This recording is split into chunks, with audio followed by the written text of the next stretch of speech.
Germany का एकीकरण 1871।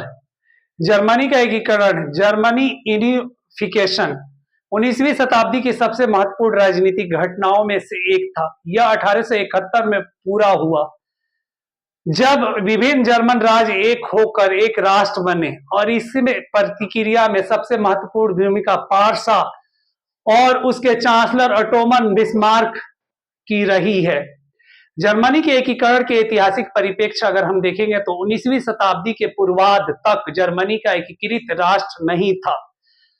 यह कई छोटे छोटे राज्यों में बटा हुआ था, जिनमें प्रमुख थे पार्सा, सबसे शक्तिशाली जर्मन राज्य था। ऑस्ट्रिया ऐतिहासिक रूप से प्रभावशाली लेकिन कमजोर ही रहा। अन्य छोटे राज्य बेवेरिया, सैक्सोनिक, हानोवर आदि शामिल थे। एकीकरण के प्रमुख शक्ति क्या क्या थी अगर देखें हम इसमें, नेपोलियन युद्ध का सबसे ज्यादा मेन फैक्टर रहा है जर्मनी का एकीकरण में। नेपोलियन युद्ध 1803 से 1815 के बाद यूरोप में राष्ट्रवाद की लहर उठी थी, और 1815 में वियना संधि, कांग्रेस ऑफ वियना हुई थी, ठीक है, जिसमें जर्मनी को छोटे राज्यों में बांट दिया गया था। 1834 में जोल्वेरिन नामक आर्थिक संघ बना, जिसने जर्मनी के राज्यों को एकीकृत कर दूसरे व्यापार करने में मदद मिली थी। एकीकृत भी किया था और फिर व्यापार में भी मदद किया था। एक इन्होंने संघ बनाया था, उस संघ का क्या नाम था? जोल्वेरिन। कब? 1834 में। 1848 की क्रांति के दौरान जर्मनी के एकीकरण करने की कोशिश हुई, लेकिन ऑस्ट्रिया और पार्सा के बीच टकराव के कारण यह सफल नहीं हो पाई थी। जर्मनी के एकीकरण में बिस्मार्क की भूमिका क्या रही? बिस्मार्क को आयरन चांसलर का नाम भी कहा जाता है, क्योंकि उसने ब्लड एंड आयरन की नीति अपनाई थी। उन्होंने 3 युद्ध के माध्यम से जर्मनी का एकीकरण किया था। डेनमार्क युद्ध सबसे पहला पॉइंट आएगा। डेनमार्क युद्ध कब किया था? 1864 में। पार्सा और ऑस्ट्रिया ने डेनमार्क को हराकर सेलेसिविग और होलस्टीन पर कब्जा कर लिया था। इससे पार्सा और ऑस्ट्रिया के बीच मतभेद उभर गए थे।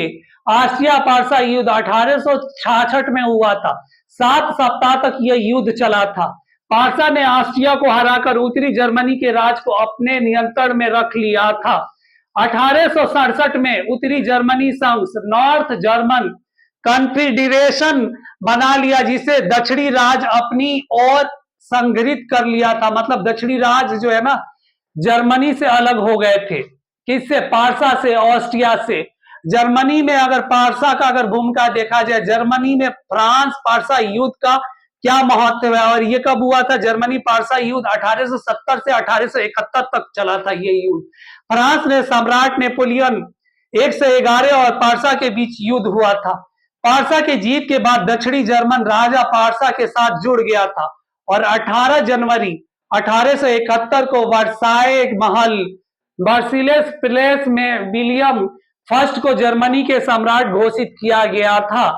जर्मनी के एकीकरण के प्रभाव क्या थे? राष्ट्रीय प्रभाव अगर हम देखेंगे तो, और इसमें सबसे पहले राजनीतिक प्रभाव अगर हम देखा जाए तो, यूरोप में शक्ति संतुलन बदल गया था। ऑस्ट्रिया की शक्ति कमजोर हो गई थी। जर्मनी का मजबूत राष्ट्र बनकर उभरा था। आर्थिक प्रभाव अगर हम देखेंगे, इकोनॉमिक इफेक्ट क्या था, तो जैकबिरिन ने जर्मनी के आर्थिक रूप से मजबूत बना दिया था और औद्योगिकरण तेज हुआ था। समझ गए? इस टाइम में औद्योगिकरण का भी दौर था, और जर्मनी में औद्योगिकरण भी जो है ना तेज, जो है इंडस्ट्रियल रिवोल्यूशन भी जो है ना अपने चरम पे थी। और ये किसके थ्रू थी? जोल्वेरिन जो इकोनॉमिकल संस्था थी, किसने भी आपको ऑटोमन बिस्मार्क ने जो बनाया था, उसने एक तरह से प्रबल तरीका से, काफी जो है ना उन्नत तरीका से जो है ना इकोनॉमिकल ग्रोथ में मजबूती दिलाई थी। सामाजिक प्रभाव अगर हम देखेंगे तो राष्ट्रवाद को बढ़ावा मिला था। फ्रांस जर्मनी के बीच तनाव बढ़ रहे थे, आगे चलकर प्रथम विश्व युद्ध का कारण बना। जर्मनी और फ्रांस में तनाव बढ़ रहा था, और प्रथम विश्व युद्ध का इन दोनों के बीच यही कारण था। कुछ महत्वपूर्ण बिंदु अगर हम देखेंगे तो, ब्लड एंड आयरन की नीति किसने अपनाई थी? तो बिस्मार्क ने अपनाई थी। समझ गया? जोल्वेरिन क्या था? जोल्वेरिन एक आर्थिक संस्था थी, जिसमें जर्मनी के राज्यों को जोड़ने और फ्रांस तथा पर्सा युद्ध हुआ था, उसको एकीकृत करने के लिए बनाया गया था और इकोनॉमिकल डेवलपमेंट के लिए भी बनाया गया था, व्यापार के लिए भी बनाया गया था। जर्मनी का पहला सम्राट कौन था? विलियम प्रथम था। जर्मनी के एकीकरण का प्रभाव अगर देखा जाए तो यूरोप में शक्ति संतुलन बदल दिया था। याद रखिएगा आप लोग, नेपोलियन युद्ध के बाद जर्मनी कई राज्यों में बटा हुआ था, लेकिन 1834 में जोल्वेरिन बनने से आर्थिक एकता आई थी। 1864 में डेनमार्क युद्ध हुआ था। 1866 में आसिया पर्सा युद्ध हुआ था। 1870 से 71 में फ्रांस पर्सा युद्ध हुआ था। अब वर्साय में जर्मनी का निर्माण कैसे हुआ? 18 जनवरी 1871 को वर्साय में विलियम फर्स्ट को जर्मनी का सम्राट घोषित किया गया था। वर्साय महल का दृश्य और सम्राट भी घोषित किया गया था। तो ये जर्मनी का एकीकरण रहा। जर्मनी के एकीकरण में अगर आप लोग देखेंगे तो बिस्मार्क की लॉ एंड रक्त की नीति जो है ना, वो बहुत इंपॉर्टेंट है। और बिस्मार्क ने यह भी बोला था कि अगर किसी रस्सी में गांठ पड़ जाए तो